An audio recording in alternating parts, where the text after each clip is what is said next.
Sugar makes men's body more feminine and women's body more masculine.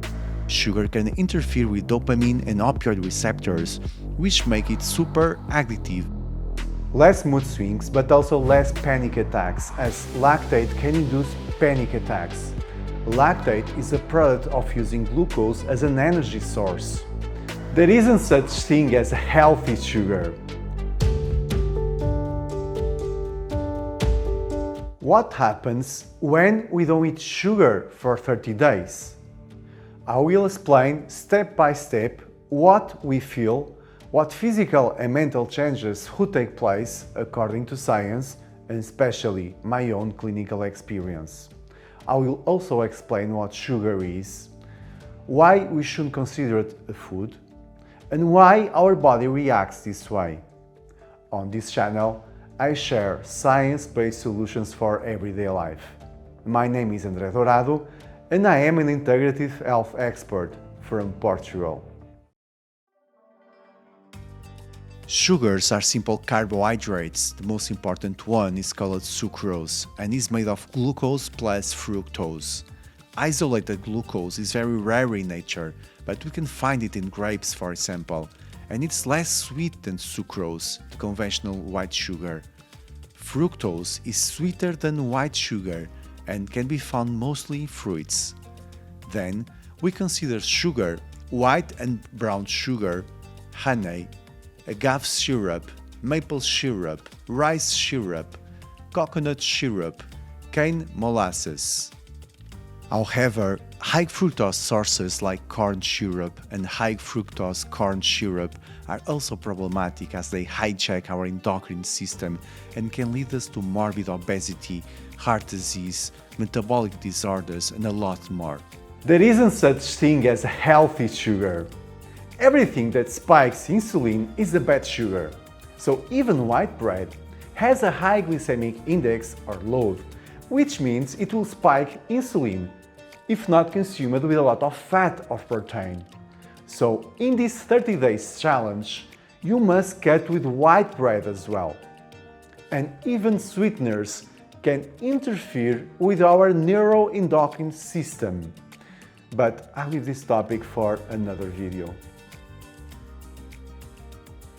Sugar spikes dopamine, which means it interferes with our brain reward pathway, and that's why it can create source of problems like procrastination and attention deficit disorder. But sugar also messes with endorphins, our pain relievers, and like heroin, which also interferes with the opioid receptors, is extremely addictive.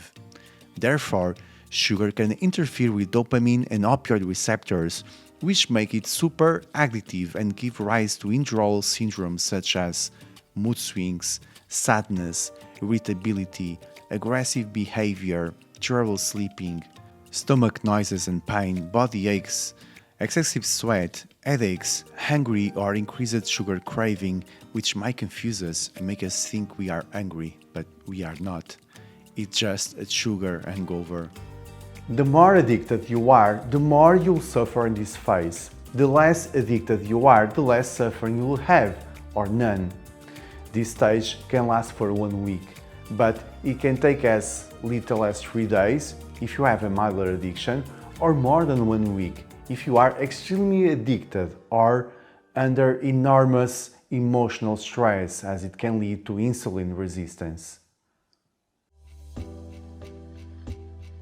There are so many changes, but some take time and are more or less symptomatic, that is, we don't feel them, such as decrease in triglycerides and fatty liver, decrease in the risk of stroke, less degeneration of nerves, skin and blood proteins, and polycystic ovary syndrome. In this video, I'm just talking about what my patients really felt in the first 4 weeks. After the first week, many people already report a decrease in itching of the skin or the intimate areas. Urinary tract infection symptoms may disappear without medication, less abdominal bloating or swelling of the whole body. And this is because it decreases fluid retention caused by glucose, and with the flight, we lose weight very quickly and rings and clothes can no longer fit. After 1 week, people usually report less hunger and sugar craving, but that always will depend of the degree of the addiction we have. Between the second and fourth week, we feel less fatigue and with more energy. And as we approach the end of the 30 days challenge, we start to get up much less to urinate at night. We experience less joint stiffness or muscle pain. Allergic symptoms may disappear naturally, and our skin starts to look younger and beautiful. In women, skin stops having pimps and acne, becomes less oily, it becomes more softer and younger. The hair becomes less oily without flaking. This happens because when insulin is high or with constant spikes due to eating too much sweets, bread or flour, estrogens decrease and testosterone increase, causing the appearance of oiliness, acne, hair, and changes in the texture of the skin.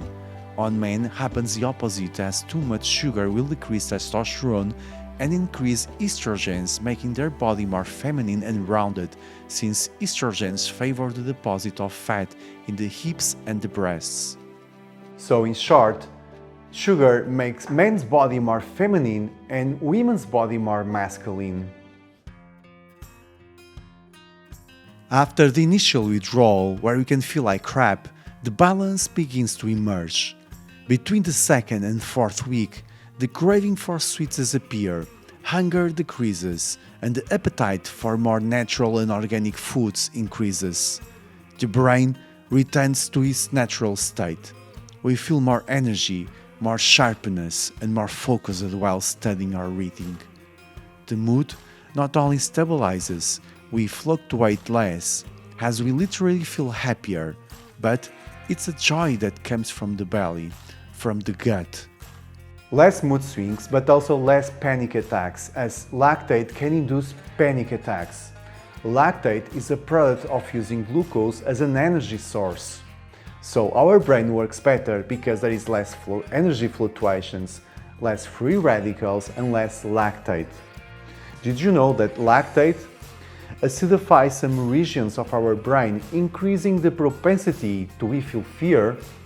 That can explain, at least in part, why lactate can induce panic attacks. In the past, sugar was rare, and when we found it, eating as much as possible helped to gain reserves to survive the winter. That's why our brain loses control over satiety mechanisms to allow us to eat as much as we can. Today, we live in a world of abundance, at least we from the Western countries. But our bodies were designed to live in food shortage, and as we can fly or breathe underwater, we can change that. But in general, people in Western countries have a better tolerance against glucose abundance than indigenous people because of the 3T genes. But as you see, from obesity, diabetes, heart disease, and acne, for example, it is much less than we all would like. I think the better is to do as our grandparents did: sweets on Sundays. Sugar works similar to alcohol and tobacco. When we don't eat it very often, we stop liking it so much. Treat sugar like a drug. Any question in the comments below? See you in the next video.